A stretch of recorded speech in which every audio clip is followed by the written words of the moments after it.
friends. I'm Sally Baker, the Education Director here at the beautiful Springer Opera House. We're here in the balcony overlooking the stage in Emily Woodruff Hall.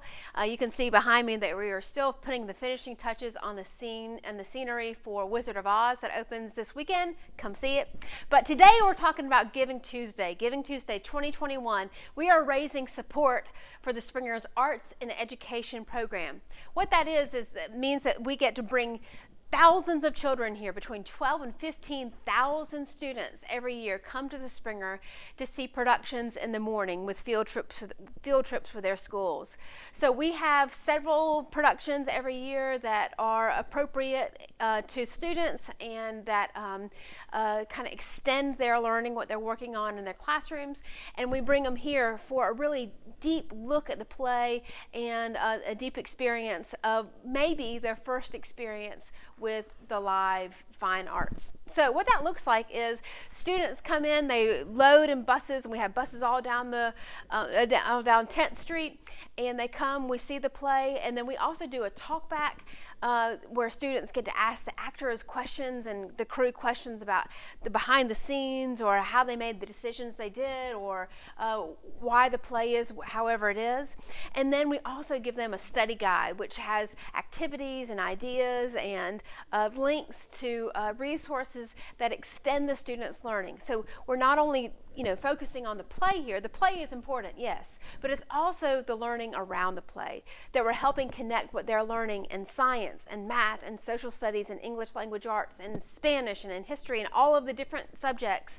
We're connecting all of that to the shows that we are doing, because the shows that the Springer does are important. They're an important look at society and at people and at cultures and ideas that might be different than what we have and what we live.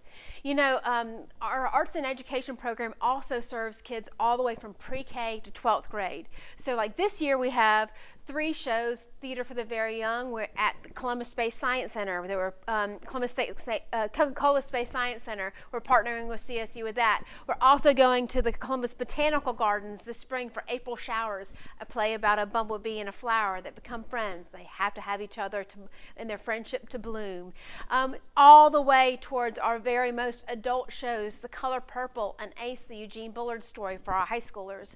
So we are really trying to reach all learners wherever they are in school so that their learning experience is more enriched and it's more empowered and it's more exciting and engaging through the art of theater.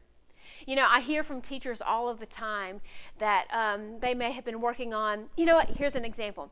I heard from a teacher friend of mine a couple of months ago that their school had come to see The True Story of the Three Little Pigs. Now that play is about the story of the Three Little Pigs, but it's told from the Big Bad Wolf's point of view. And the way that the play is set up, it's set up like a courtroom. So you're seeing the trial, and at the very end, the audience gets to decide whether the Big Bad Wolf is guilty or he is innocent. And there are 2 different endings that in the moment the cast has to decide what we're going to do based on the audience's vote. Well, a teacher, I think it was 2nd grade, brought her 2nd grade class to see the show. And afterwards, she said they went back to their classroom. They were doing some of the activities from the study guide. And one of the students brought up the kind of question of ethics of, our audience voted the Big Bad Wolf as guilty. So what's going to happen then? And what if he was really innocent and we made the wrong decision? What would happen then?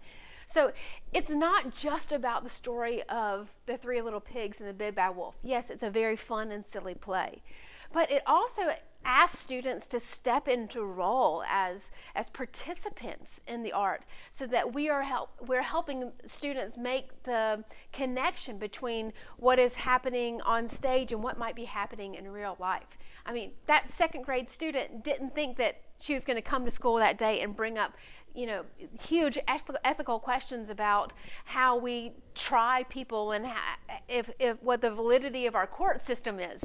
But it's because of that arts and education experience, and because that teacher had the resources to extend that experience past the theater, that student had that question and that wondering and that maybe that wrestling with the idea of what is the right thing to do.